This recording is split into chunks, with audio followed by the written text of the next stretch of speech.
Taehin memeluk pacarnya dan tidur sangat nyenyak. Tapi kemudian pacarnya berubah menjadi kerangka kering. Sejak Taehin pindah ke rumah tua bersama Rin, hal-hal aneh terus terjadi. Luka Rin sembuh luar biasa cepat. Dia tidak melihatnya menyentuh sumpitnya tetapi selalu menyiapkan makanan yang lezat. Bahkan ia juga memiliki kemampuan untuk memprediksi masa depan. Teleponnya tidak berdering, dia langsung tahu bahwa itu adalah panggilan Chompo. Hari-hari ini, Chompo selalu sendirian untuk mempersiapkan upacara pernikahan. Adapun gaun pengantin, dia juga pergi untuk mencobanya sendiri. Setelah mengambil beberapa gambar yang indah, dia segera ingin mengirimnya ke Taehin. Namun tak disangka, ia langsung menutup telepon. Dengan serius memberitahu Chompo bahwa dia memiliki masalah penting untuk didiskusikan dengannya. Keseriusan langkah ini membuat Chompo merasa tidak nyaman. Cinta atau tidak cinta, beberapa detail kecil sudah jelas.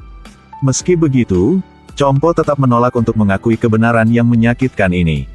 Dia dengan menyesal menghapus foto yang baru saja dia ambil. Mengapa menghapusnya? Simpannya juga sia-sia. Aku merasa Taehin tidak ingin melihatnya. Ketika tiba saatnya untuk bertemu Chompo, Rin pergi menemuinya sendirian atas nama Taehin. Chompo tidak ingatkan Rin sama sekali. Mendengar sahabatnya Rin memperkenalkan dirinya, Chompo lengah. Saat mereka berdua berjabat tangan, fragmen kenangan dari masa lalu tiba-tiba membanjiri kembali. Chompo mulai khawatir dan takut. Berniat menarik tangannya. Namun Rin mencekal tangannya. Wajahnya tiba-tiba menjadi dingin. Chompo, ada apa? Melihat keadaan Chompo yang gemetar, Taehin memutuskan untuk tidak membicarakan Rin lagi. Dan dia samar-samar bisa menebak apa yang akan dikatakan Taehin. Hari-hari ini, dia selalu dalam keadaan cemas. Yang tidak makan dengan baik. Tidak tidur nyenyak. Dia benar-benar tidak tahan lagi, memohon Taehin untuk jujur padanya. Apa yang ingin kamu katakan? Emosi Chompo berangsur-angsur menjadi tidak terkendali. Kepalanya sakit seperti palu. Taehin segera membawanya ke rumah sakit darurat. Menyaksikan Chompo begitu tertekan. Perpisahan yang sebenarnya masih belum bisa diucapkan. Chompo dan Rin, siapa yang bermasalah? Ini benar-benar kontroversial. Sebenarnya, ada beberapa konteks dan detail yang belum disebutkan. Taehin dan Chompo tumbuh bersama sejak kecil. Chompo bersungguh-sungguh tetapi dia tidak. Namun orang tua kedua belah pihak tetap bersikukuh untuk memaksakan pernikahan ini.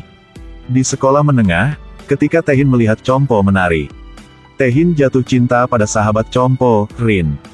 Dia dengan cepat menjalin hubungan dengannya. Baru kemudian Rin mengetahuinya. Tunangan Chompo yang dibicarakan sepanjang hari, adalah Taehin. Rin mulai menjauhkan diri dari Taehin. Tetapi keduanya masih saling mencintai dan sulit untuk putus. Rin pernah berpikir untuk mengatakan yang sebenarnya kepada Chompo. Tetapi ketika dia hendak berbicara, dia ragu-ragu untuk menelan kata-katanya. Dia takut dia akan menyakiti Chompo. Rin memilih untuk diam-diam jatuh cinta pada Taehin. Menyembunyikannya. Tapi Taehin tidak tahu bagaimana menjaga jarak dari Chompo. Sebaliknya, sering menggunakan Chompo sebagai alasan untuk pergi ke sekolah Chompo untuk bertemu Rin. Jalan-jalan bareng dan makan bareng. Keduanya berpura-pura tidak mengenal satu sama lain. Mereka diam-diam menunjukkan kasih sayang mereka tepat di depan Chompo. Karena untuk menyembunyikan hatinya untuk Rin, Taehin sering berinteraksi secara antusias dengan Chompo. Setiap gerakan menyebabkan Chompo salah paham. Dia belum mengkonfirmasi. Jadi dia bertanya pada Rin apakah dia menyukainya. Rin ragu-ragu, dengan menyesal menjawab, "Iya, dia tampaknya menyukaimu."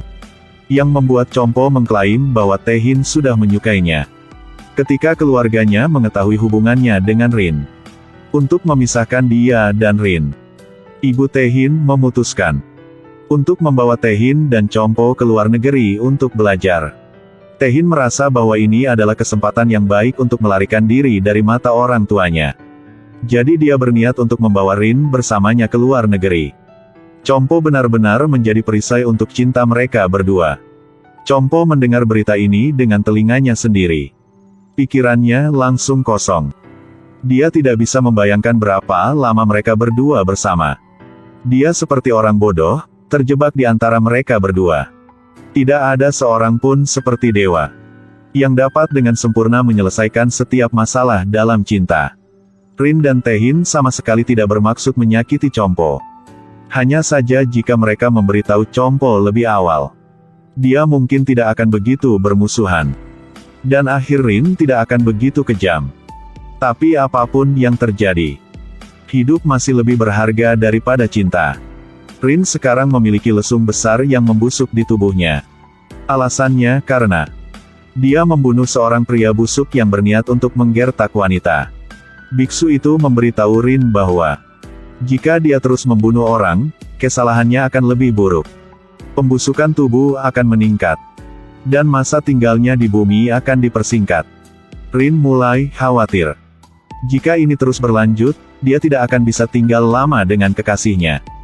Dia diam-diam memutuskan untuk berhenti membalas dendam. Mengendalikan emosinya dengan baik dan tidak membunuh orang lagi. Jika demikian, tidak akan ada film untuk ditonton, masih akan ada orang yang menyodok roda. Primlada sangat menyukai Taehin. Dia sengaja mencari kesempatan hanya dengan mereka berdua.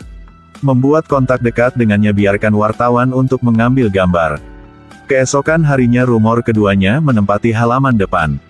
Setelah melihat artikel itu, pikiran Compo mulai berdengung. Primlada sekarang datang untuk meminta maaf kepada Compo.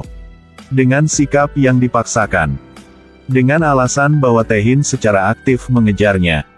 Setelah mengucapkan kalimat, dia menambahkan permintaan maaf dan menasihatinya untuk tidak membatalkan pernikahan. Akting halus. Penampilan pura-pura polos.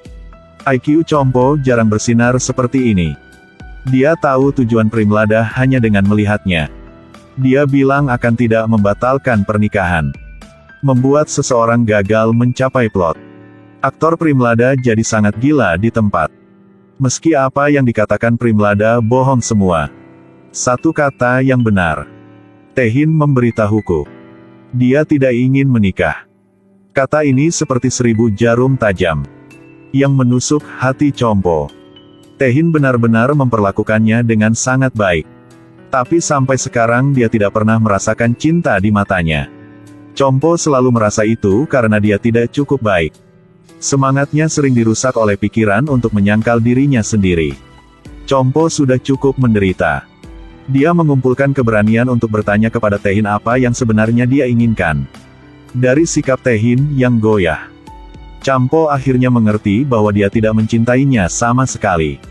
Alasan dia melamarnya hanya karena dia bertanggung jawab atas kemajuan cinta yang diatur. Pada saat ini, hati Compo tampaknya telah mendingin yang tidak ada harapan. Setelah perjuangan psikologis yang panjang, dia dengan tegas memilih pikirannya untuk mengakhiri cinta yang enggan ini. Secara aktif membatalkan pertunangan.